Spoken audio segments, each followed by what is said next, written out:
conocemos, todos sabemos que Jesucristo resucitó al tercer día. Y hoy nosotros tenemos una guía, que es el Espíritu de Dios, la palabra que nos guía, la palabra que nos fundamenta para seguir adelante. Pero no podemos dejar que el Espíritu Santo, la presencia de Dios, no esté entre nosotros. Tenemos que acostumbrarnos. Sabemos que el mundo cambió. Sabemos que ya llevamos un año de cambio radical a través de todo el mundo.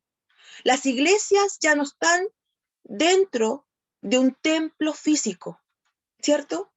Las iglesias ahora estamos justamente en este minuto comunicándonos a través de esta tecnología, uniéndonos en un solo espíritu. Pero ese espíritu tiene que estar primero conectado con nuestro Padre, para que aunque yo esté aquí en San Antonio y ustedes estén en Santiago, estén en diferentes partes, escuchando esta palabra que viene a continuación, o escuchando esta ministración, o viendo la alabanza, no sea más, disculpen la expresión, una película, sino que sea un vivir. Muchas veces nuestra pastora nos dice, aprovechen estos minutos. Estamos juntos a través de esta herramienta de Zoom, aprovechenlo, porque sabemos que muchos de nosotros estamos afanados en el día a día. Pero hoy Dios nos quiere poner un freno de mano, sentarnos, respirar y escuchar esta palabra. Porque hoy Él nos quiere devolver y entregarnos justamente lo que Él más anhela que nosotros tenemos que tener. Se encuentra la palabra en el día de hoy en 2 de Samuel, versículo 6. Capítulo 6, versículo 9 al 11.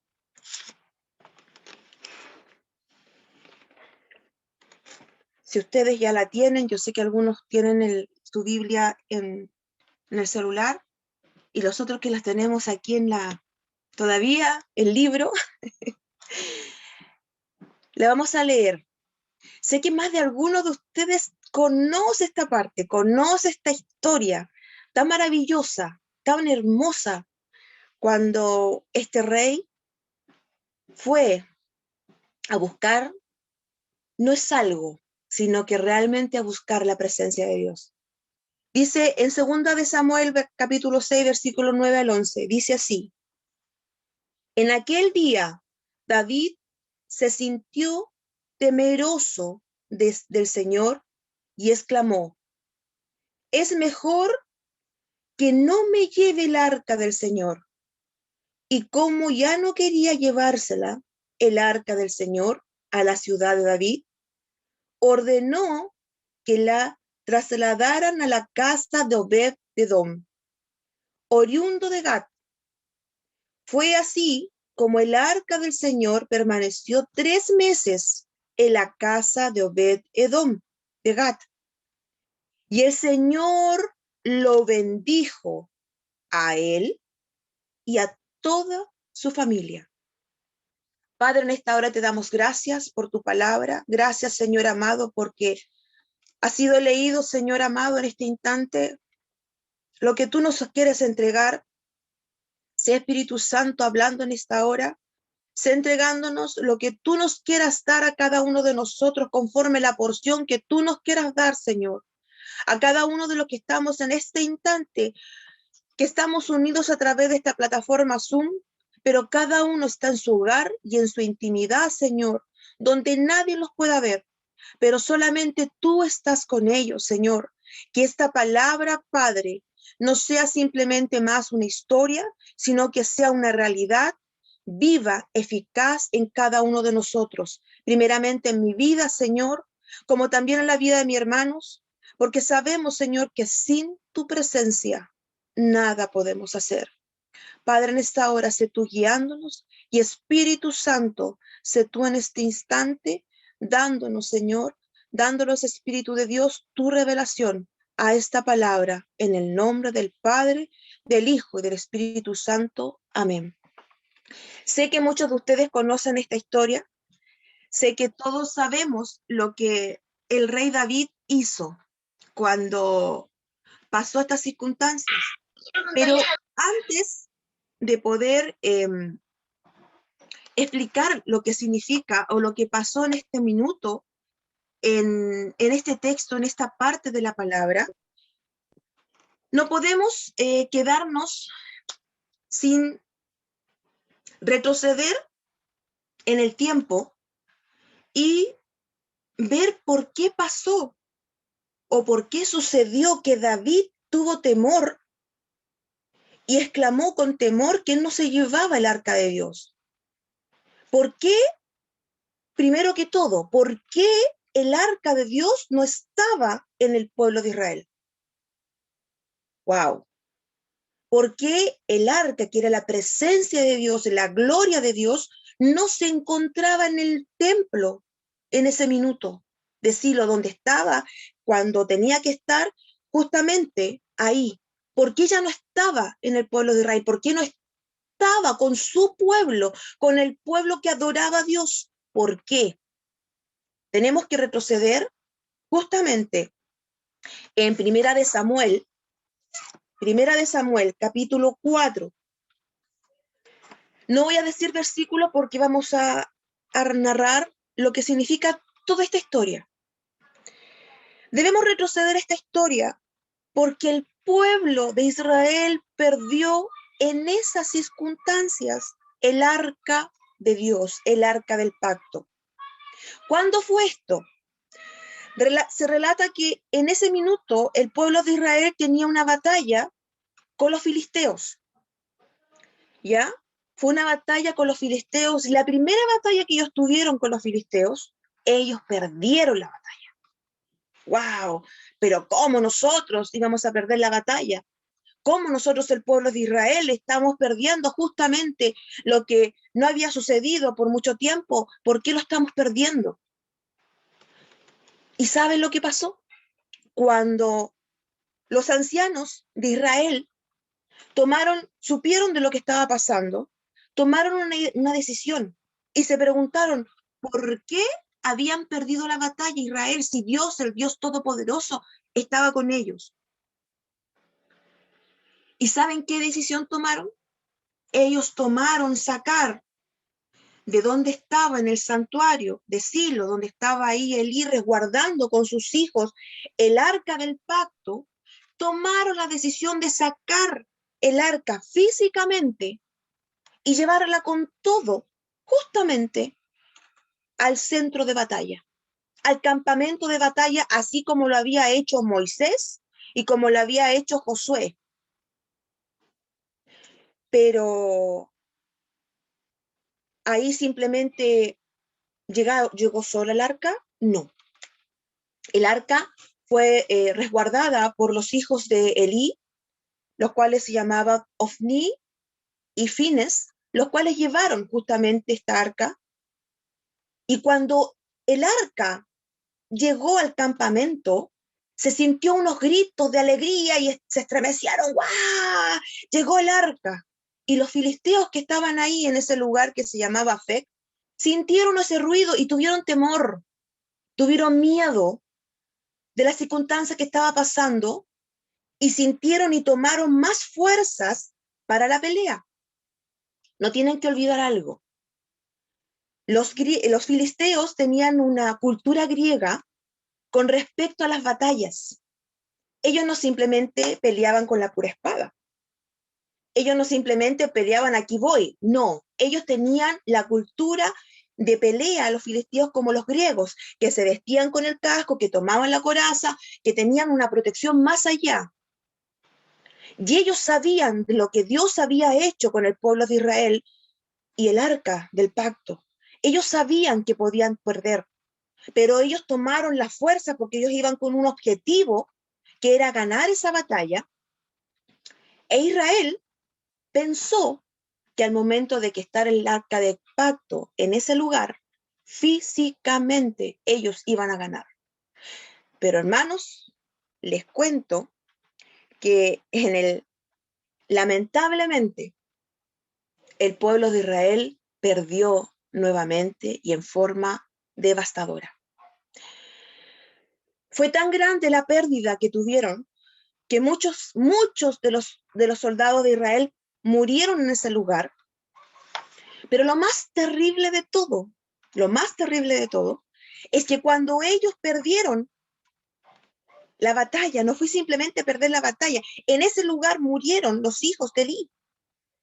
Los dos al mismo tiempo se cumplió la profecía que le habían dicho a él, que iban a morir los dos en un mismo lugar o en la misma circunstancia.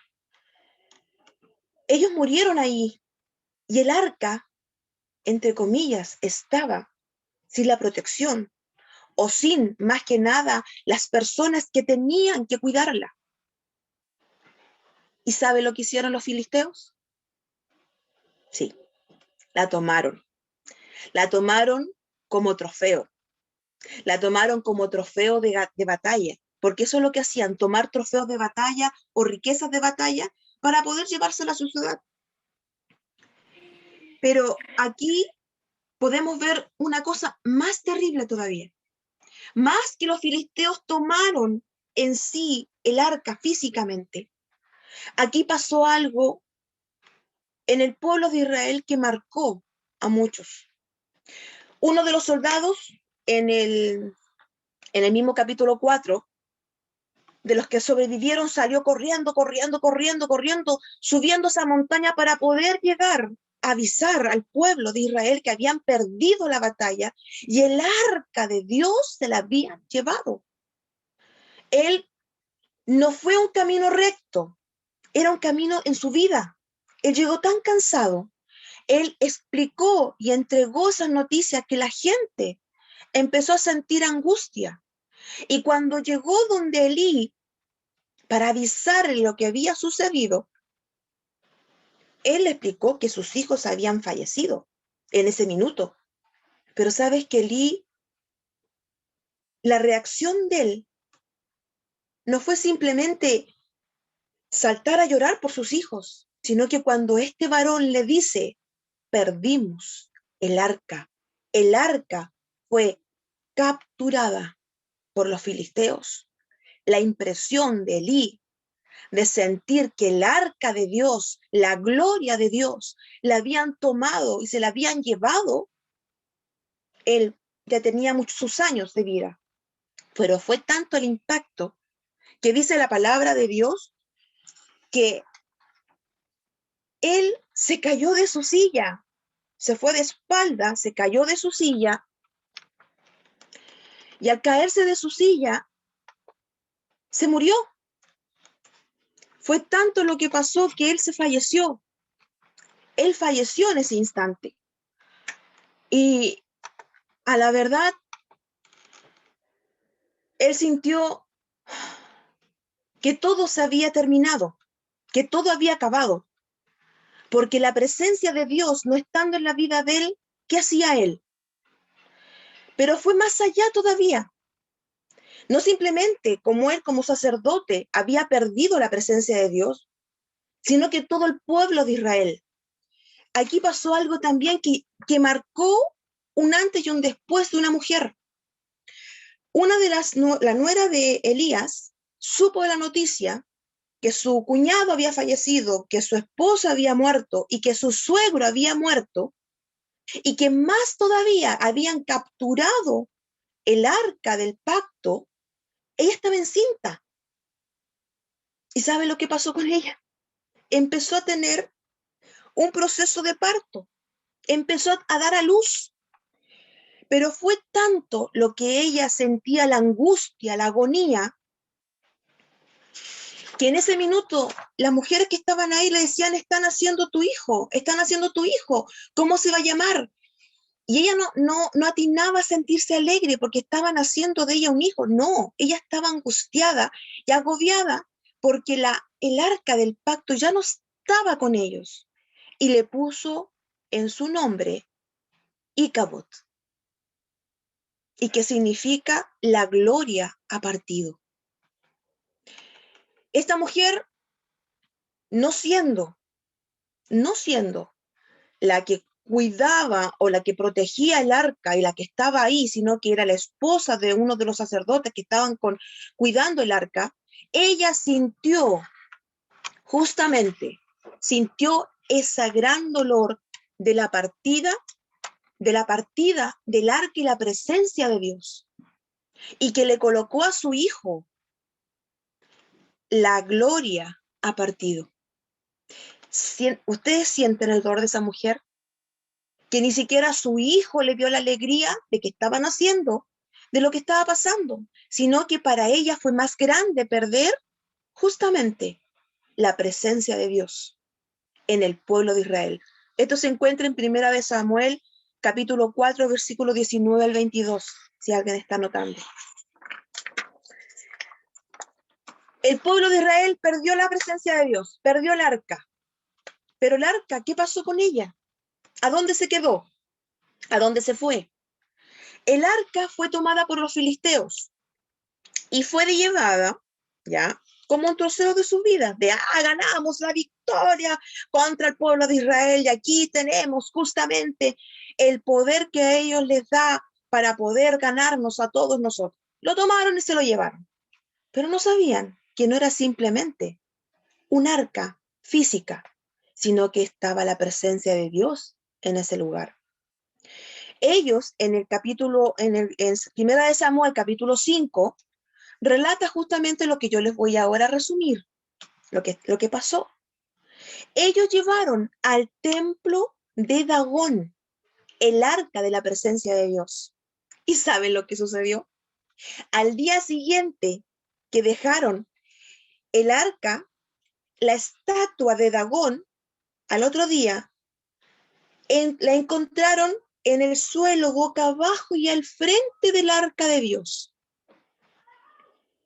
Si nos ponemos a pensar, físicamente y espiritualmente, ¿qué significa? Que no hay dioses en esta tierra que no van a ser, que son mayores que nuestro Dios. Que no hay ningún ídolo, cualquiera que sea mayor que la presencia de Dios.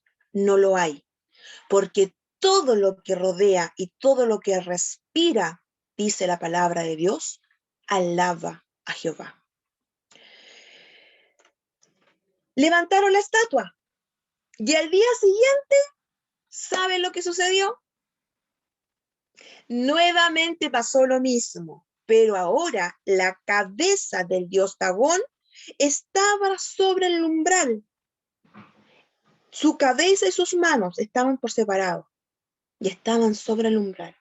Ellos, el pueblo de Asdod y sus alrededores, estaban enfermos. Se enfermaron. ¿Y saben por qué? Se enfermaron con tumores en su cuerpo. Al momento de que pasó eso, ellos todos empezaron a enfermar y pidieron que se llevaran justamente esa arca para otro lado, para otra ciudad. Ellos llevaron el arca a otra ciudad, ¿ya? Y que pasó a la verdad lo mismo. Se enfermaron y dijeron, no, la vamos a devolver, porque no puede ser que todos nos estemos enfermando de la misma forma. Así que mejor la devolvemos. Y los filisteos tomaron esa decisión y en Primera de Samuel capítulo 6 se relata justamente que ellos tomaron una decisión de poder hacer unas ofrendas de oro, entre comillas, por lo que Dios había hecho y por los tumores que habían justamente tenido el pueblo.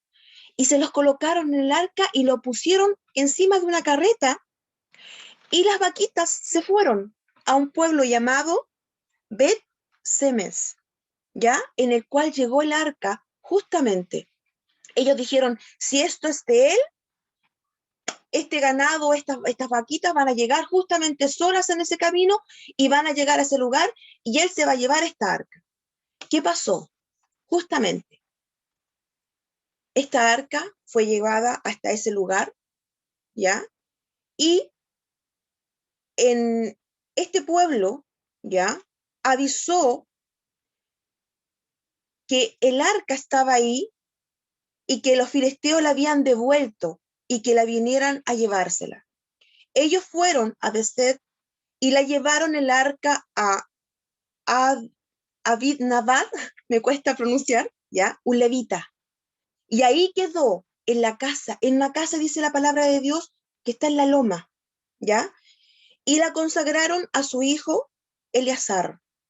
Dice la palabra, dicen los escritos, que aproximadamente estuvo como, dicen, como 20 años aproximadamente en ese lugar que estuvo ahí, ¿ya? Pero si nosotros nos ponemos a pensar lo que habíamos leído en segunda de Samuel, capítulo 6, versículos 9 y 11, algo no entiendo, algo no me cuadra. Si quedó en esa casa, ¿qué pasó? ¿Por qué David estaba con temor de llevársela? Bueno, les cuento. David tomó la decisión de volver el arca de Dios a donde tenía que estar, en un templo, en un lugar solamente exclusivo para la presencia de Dios. Cuando el rey David fue ungido rey, ¿ya? Él tuvo una batalla con los filisteos. Dios se lo dijo a ellos que él iba a ganar y ganó.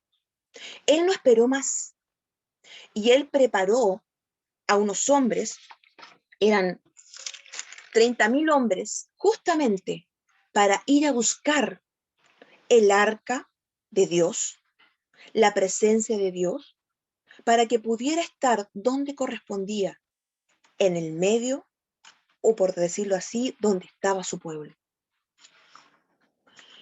David volvió a reunirse con todos los escogidos de Israel, 30.000. Se levantó David y partió a Bala de Judá, en segunda de Samuel 6:1 al 2. Y con todo el pueblo que tenía consigo, para hacer pasar allí el arca de Dios, sobre la cual era invocado el nombre de Jehová de los ejércitos, que moraba entre los querubines. El arca de Dios representaba la inmediata presencia y gloria de Dios en Israel. La gloria de Dios en Israel. Eso tenía lo que representaba en sí el arca. Por eso era pero tan importante que el pueblo de Dios volviera a tenerla dentro de ellos, porque ellos sentían y sabían que la gloria del Padre, del Dios Todopoderoso, iba a estar con ellos. David consideraba el altar de alta prioridad, sacar el arca de la oscuridad para llevarla de regreso a Israel, que viviera en un sentido de la presencia cercana a la gloria de Dios. Dice en primera de Samuel, capítulo 7, versículo 1, ¿ya? Ahí se habla que se entrega a la casa de Abinadab por alrededor de 70 años. David tenía una gran motivación para hacer hincapié en la presencia e ir a buscar la gloria de Dios para llevarla nuevamente a Israel. Pusieron el arca sobre un carro nuevo, o una carreta nueva, ¿cierto? Él pensó o creyó que al tener o llevar el arca nuevamente de la presencia de Dios en algo nuevo, wow, súper rico, lo vamos a llevar, y la presencia de Dios, porque es algo nuevo, solamente para que Él lo tome, para que la presencia de Dios esté ahí, lo vamos a poder llevar esa arca. Él pensó en excelencia, él pensó en algo bueno para poder llevar el arca. En 2 de Samuel 6, del 3 al 5.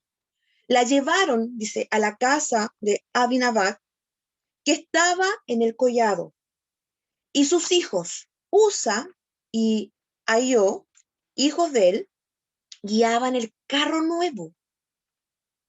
Y cuando lo llevaban a la casa, cuando se lo llevaban de la casa de este varón, justamente en ese collado, con el arca de Dios, Ahio iba delante del arca, y David y toda la casa de Israel danzaba. Estaban en alegría, estaban en gozo. ¿Por qué? Porque nuevamente el arca de Dios iba a estar en el medio del pueblo, delante de Jehová, y toda la clase de instrumentos. Llevaron instrumentos de madera, arpa, sarterios, panderos, flautas, hilos. O sea, era una fiesta de ir a buscar el arca para llevarla nuevamente al pueblo. Pero aquí hubo un hecho muy importante, que justamente lo estábamos leyendo, que fue en segunda de Samuel 6, cuando comenzamos la palabra. ¿Por qué David tuvo temor? ¿Por qué David tuvo temor de llevar el arca justamente a la ciudad de Israel? La ciudad de David, pero era Israel, Jerusalén, perdón, Jerusalén. ¿Por qué tuvo miedo? Dice, pusieron el arca de Dios sobre este carro nuevo. Transportaron el arca con este carro que iba en contra de los mandamientos, porque Dios dejó establecido justamente ciertos parámetros cómo y quién debía llevar el arca. Específicos, no eran cualquier cosa, no eran, es que, como dicen por ahí, en los médicos, bueno, usted tómese este remedio, pero si no tiene cómo hacerlo, hágalo con un bioequivalente. Aquí no. Aquí no hay diferencias. Dios es único, es exacto y simplemente no hay imitación. Dios dejó específicamente cómo se tenía que trasladar el arca y así se tenía que hacer. El arca estaba designada para ser cargada en Éxodo 25 de 12 al 15 y solo podía ser cargada por los levitas de la familia de Coat en Números 4:15. El arca era nada menos que la carga del Señor, y la carga del Señor debía ser cargada con corazones de levitas. Significa con corazones de alabanza, con corazones de que yo puedo adorar y alabar al Dios de reyes y al Señor de señores. No quiere decir que yo no lo puedo hacer, sí, pero mi corazón también tiene que ser de un levita, de un adorador. David y toda la casa de Israel danzaba delante de Jehová por importante ocasión que estaba sucediendo con instrumentos. Era la producción bastante grande para poder llevar el arca. No fue cualquier cosa. Realmente buscaron logística para poder trasladar el arca desde ese lugar justamente a Jerusalén. La atmósfera era de alegría, emocionante. Todos estaban contentos porque se llevaban la presencia de Dios con ellos. Pero el problema fue, ¿saben cuál? Cuando este carro tropezó y el hijo de este hombre, de Abinadab, por afirmar justamente el arca, tocó el arca y él no era levita. Y lamentablemente él falleció. En 2 de Samuel 6, capítulo 6, versículos 6 al 7. Lamentablemente él falleció porque no era lo que Dios había dejado en forma específica cómo debían transportar el arca.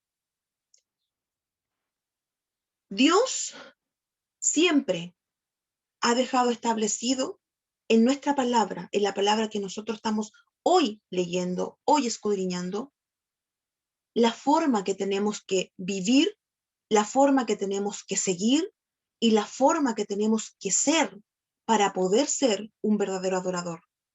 Jamás de los años que yo llevo en el Evangelio, que ya son más de 30 años, he visto que la palabra se contradiga. He visto que la palabra de Dios no sea real. Jamás lo he visto, al contrario, la palabra de Dios es viva y eficaz.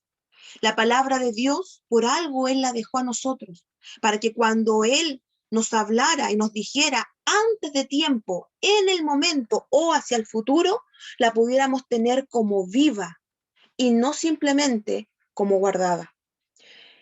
Lamentablemente, aquí en este actuar, en esta forma, estaba todas las ganas de ellos. No había nada malo de poder llevar el arca, pero se pasaron por alto justamente uno de los mandamientos en la forma de llevar el arca.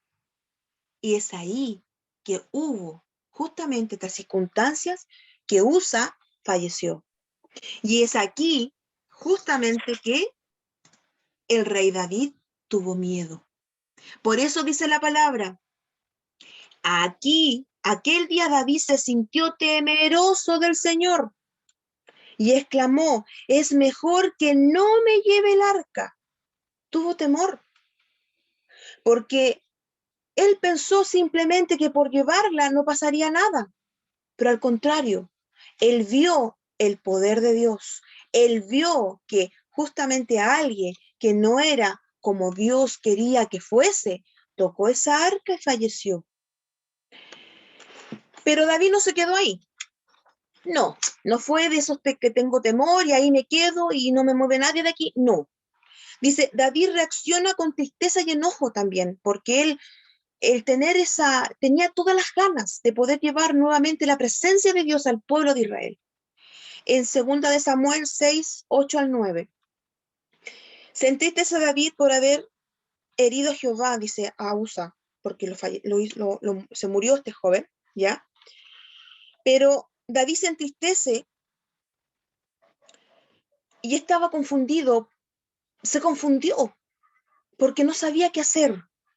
No supo cómo poder accionar o cómo poder resolver las circunstancias. Y justo él, al momento de tener ese temor de no querer llevársela, él dijo, no, vamos a entregársela justamente a el arca a Obed-Edom. ¿Qué significa Obed-Edom? Obed es siervo. Dedom era el lugar donde iba a estar, era la ciudad. En 2 de Samuel 6, capítulo 6, versículos 10 al 12, dice, y como ya no quería llevarse el arca del Señor a la ciudad de David, ordenó que la trasladaran a la casa de Obed-Edom, oriundo de Gat. Gat, acuérdense que fue una de las ciudades que también estuvo David viviendo. Fue así como el arca del Señor permaneció. ¿Cuántos meses permaneció ahí? 3 meses. Permaneció 3 meses en ese lugar. Y a la verdad, el siervo que la estaba cuidando tuvo bendiciones, él y su familia. Dice, hizo llevar David a Obed-Edom. David hizo como cumplió la palabra, que era un levita de familia. Él era de una levita de una familia de Coat. En Primera de Crónicas 26:4. Esta era la familia dentro de la tribu de Leví que Dios ordenó que transportara y la ciudad del arca.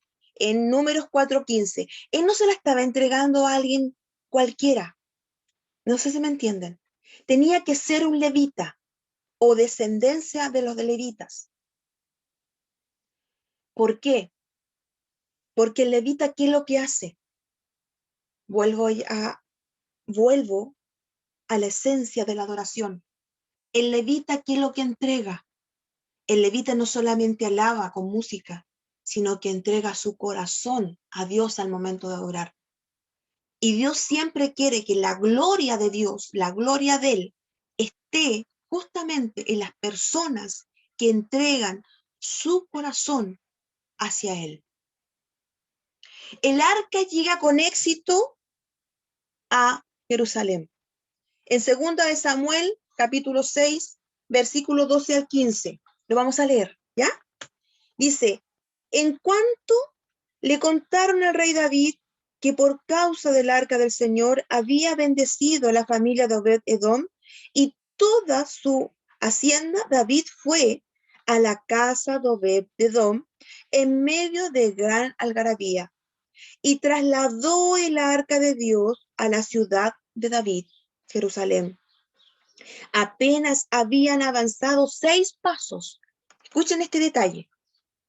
Volvieron a llevar el arca en dirección a la ciudad, pero no habían avanzado más de 6 pasos que ellos hicieron esto. Llevaban el arca cuando David sacrificó un toro y un ternero engordado, vestido tan solo con efod de lino, se puso a bailar ante el Señor con gran entusiasmo, así que entre vítores y al son de cuernos de carnero, David y todo el pueblo de Israel llevaba el arca. ¿Saben, hermanos? Yo a veces soy un poco llorona, no lo puedo negar, pero cuando leo esta parte, mi corazón realmente se constriñe. ¿Sabe por qué? Porque David tomó nuevamente la presencia de Dios, que estaba lejos de su pueblo, de él, porque él sabía lo que significaba. David no fue simplemente un soldado que ganó las batallas porque Dios solamente lo quiso. No, David dice la palabra que fue el corazón, escuchado el corazón de Dios, porque él le hablaba, era más que solamente soldado y el rey que manda, era un amigo. El tener la presencia de Dios en mi vida es tener a Dios en mi vida como mi amigo. Este varón no esperó llegar al pueblo y hacer el holocausto. Él pasó, dijo, no, 6 pasos, paremos. Lo primero es lo primero, entregarle a Dios un holocausto. Y dice la palabra que le entregó un toro y un ternero engordado. No fue algo que tomaron y se lo llevaron, sino que fue especialmente resguardado para poder hacer este sacrificio. ¿Qué significa hacer un sacrificio? ¿Es simplemente cortar, botar la sangre, quemar y que eso suba el humo? No, es más allá. El sacrificio tenía un símbolo, tenía una forma de hacer las cosas, tenía una forma cómo tenían que sacrificar al animal y también cómo tenían que quemar el animal para que ese humo que saliera llegara realmente a la presencia de Dios. Después que David realizó ese sacrificio, ahora sí, podemos tomar la presencia de Dios y llevarla a ese lugar. Aquí tenemos que fijarnos en otra cosa más todavía. Dice la palabra que él se vistió solo. Escuchen este significado. Él se vistió solo con un efod de lino. ¿Pero qué significa eso? El rey, para ser rey, no se vestía simplemente con una sola cosa o con una sola capa de vestimenta. Todos los reyes que conocemos tienen una forma de vestirse con linos finos, con algunos con algunos hilos de oro, con formas especiales cuando son reyes. Pero David, sabiendo que iba a buscar la presencia de Dios, él dejó, entre comillas, su corona y su vestimenta de corona de rey en su trono. Y él se vistió simplemente de lino para poder ir a buscar la gloria de Dios y hacerla devolver al pueblo. Él dejó simplemente sus vestidos reales para poder ir a buscar lo más preciado, que es la presencia de Dios, la gloria de Dios, que no estuviera lejos, más que por las bendiciones, hermano, más que por lo que Dios te puede entregar a ti. Porque cuando tú buscas a Dios, Dios te bendice, te da salud, te da trabajo. Eso viene por añadidura. Aquí la esencia es sentir la gloria de Dios viva en nosotros. Dice la palabra que David dice, y así entre los vitores y al son de cuernos y carneros, David y todo el pueblo de Israel llevaba el arca del Señor. Se asomó a la ventana y cuando vio al rey David que estaba saltando y bailando delante del Señor, sintió por él un profundo desprecio. ¿Quién fue? ¿Quién fue? Fue Mical, hija de Saúl. Sintió vergüenza de que el rey estuviera vestido de esa forma y estuviera saltando y gritando y danzando y bailando justamente por lo que estaba pasando, porque ella no lo vio con los ojos espirituales. Ella vio principalmente que era un rey y cómo un rey se podía rebajar a hacer eso. En el versículo 17 dice, el arca del Señor fue llevada a la tienda de campaña de David. Le había preparado. No fue coincidencia. David no fue simplemente a buscarla y traerla. Él preparó el lugar específico de lo que Dios necesita tener para que su presencia esté en ese lugar. Dice, la instalaron en un sitio. David ofreció nuevamente, escuchen esto, holocausto y sacrificio de comunión en la presencia del Señor, un sacrificio vivo.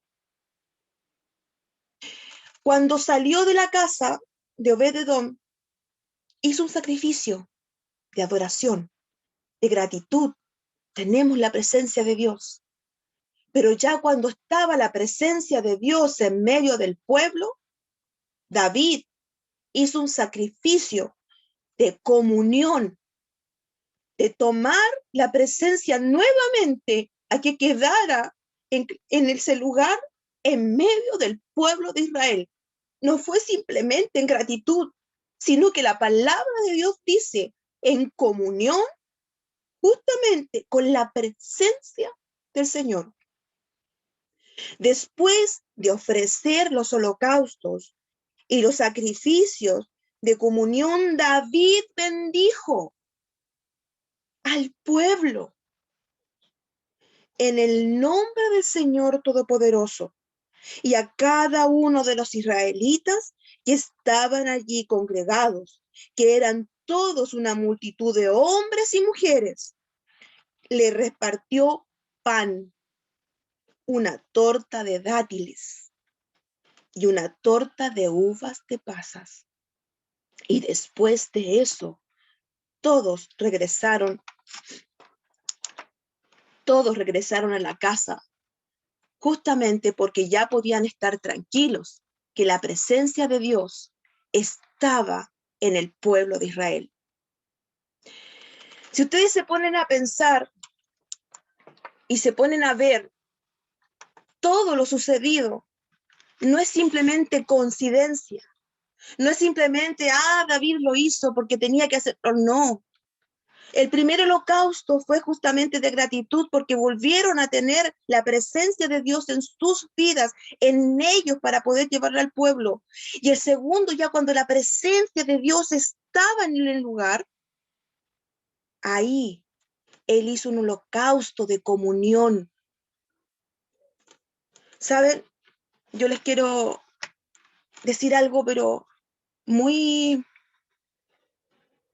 más que importante. Esta palabra que Dios me entregó, siempre Dios me entrega una conclusión. ¿Qué hacer? ¿Qué decir? Pero el Señor y el Espíritu de Dios me dijo no, porque yo quiero que mis hijos tengan la conclusión en sus vidas. Primero que todo, cuando se perdió el arca, la presencia de Dios del pueblo de Israel, fue por culpa de ¿quiénes? De ellos mismos. ¿Por qué? Porque pusieron en sus vidas, pusieron en sus corazones que el arca era como si fuese simplemente un amuleto más. Una circunstancia que si no estaba ahí, esa arca, ellos no podían ganar. No tenían la confianza en pleno que Dios podía hacer las cosas. Pero ojo, la perdieron. Perdieron el arca. 1. Amuletos, ídolos. ¿Qué cosas en la vida están haciendo que yo haya perdido la presencia de Dios en mí? La otra parte de esta historia, más que historia de la palabra, fue cuando esa mujer, que era la nuera de Elí, fallece. Ella fue tanta la agonía de saber que la presencia de Dios ya no estaba con ellos, no estaba ahí, que no quiso seguir viviendo. Y le puso a su hijo Ícabod. La gloria fue traspasada. ¿Has perdido la gloria de Dios en tu vida por alguna otra cosa o piensas que el hacer las cosas siempre de la misma forma, como yo creía que eran normales, me están haciendo que yo pierda justamente la presencia fuerte de Dios en mi vida? Al perderla, sentí esa agonía y estoy en este minuto muerto. Pero hay una tercera parte. Hay una tercera parte, que es cuando David la vuelve a buscar. Siendo recién coronado, no importó que pasaran 70 años. Él no esperó más y la fue a buscar. La fue a buscar, tuvo un tropiezo. Escucha, tuvo un tropiezo. Que alguien falleció. Porque hizo las cosas pensando la de su mirada, no conforme lo que Dios había pedido. Pero él la entregó justamente al que correspondía, descendientes de Leví, de los levitas. Y después la fue a buscar. Se despojó de su rey y fue él, como David, a buscarlo simplemente de lino. Porque, ¿por qué simplemente de lino? Porque él era un hombre, amigo de Dios, que muchas veces estuvo en la batalla, solito peleando con leones, solito con su arpa, cantándole cosas hermosas. Eso él quería volver a encontrar.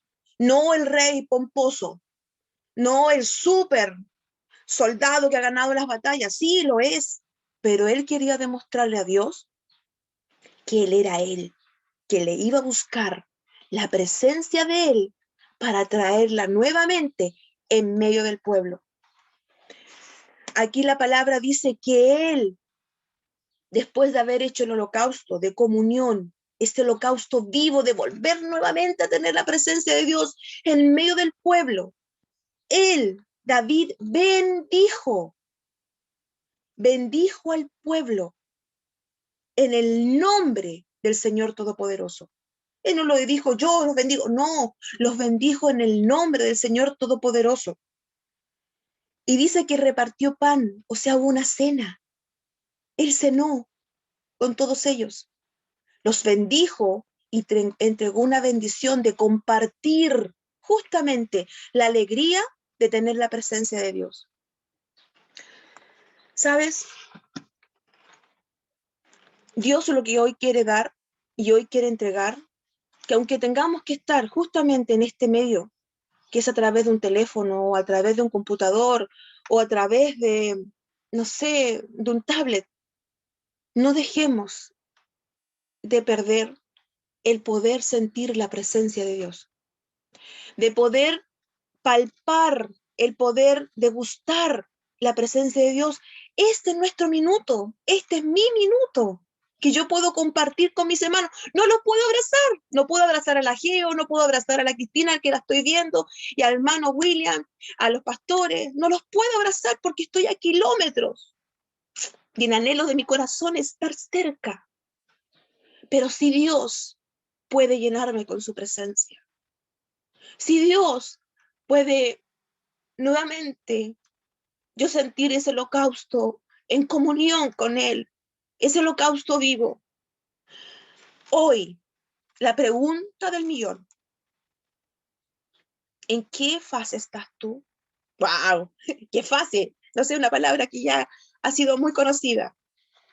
¿En la que acabas de perder la presencia? Porque pensaste que por ser tradición estabas llevando la presencia de Dios como un amuleto.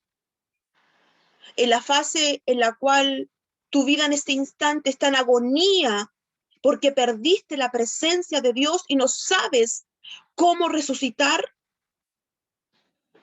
o tomaste la decisión hoy de volver a vivir y de volver a levantarte y despojarte de lo que tú crees que eres para ser simplemente tú o para ser simplemente yo, como lo hizo David con su traje de lino, y traer nuevamente la presencia de Dios en el medio del pueblo.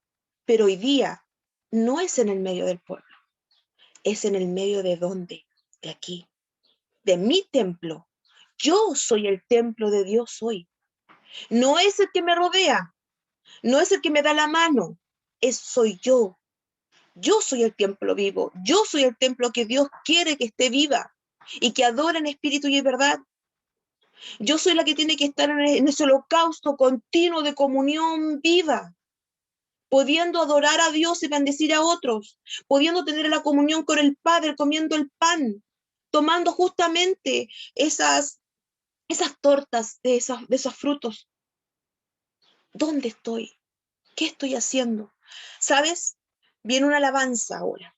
Antes que oremos, si tú en este instante hoy sientes que estás en la primera parte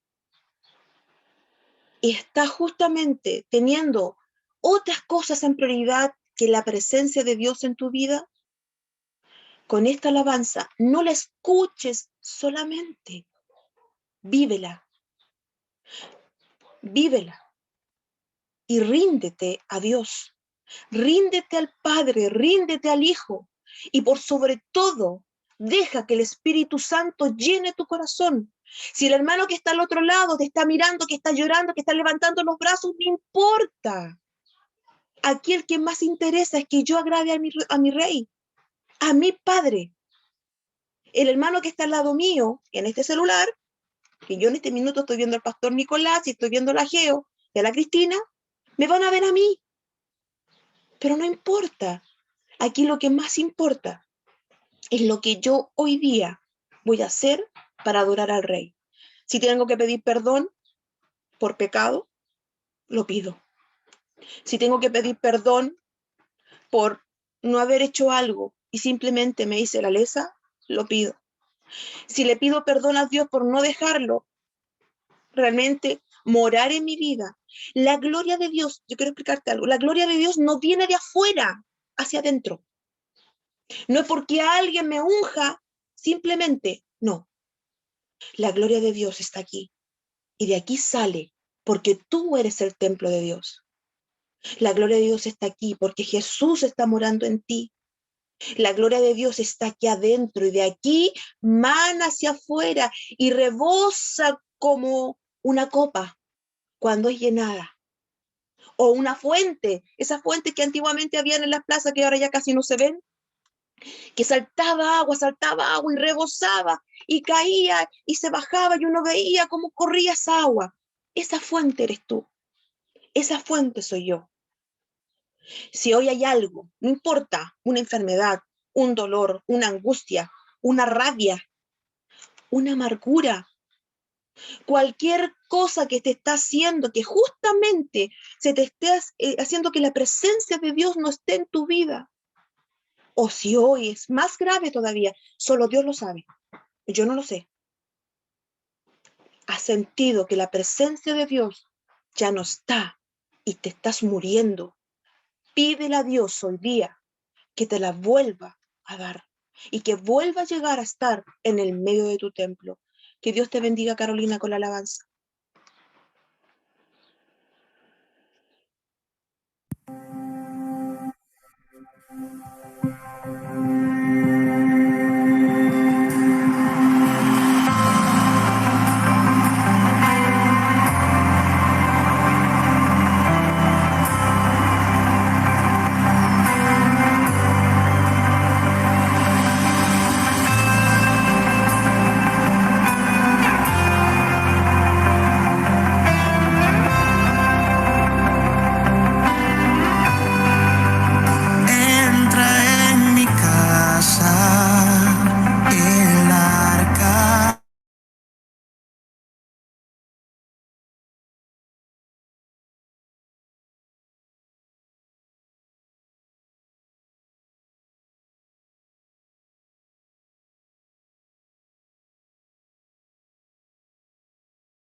Escuchas hoy mi oración,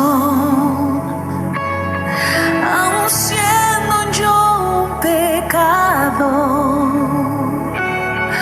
me presento ante ti, mi Dios, en adoración.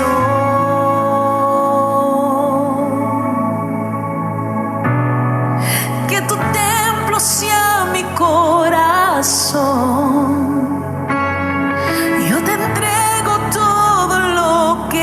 Soy. Me humillo ante ti, mi Dios, en adoración.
Que Dios les bendiga y nos bendiga a todos nosotros.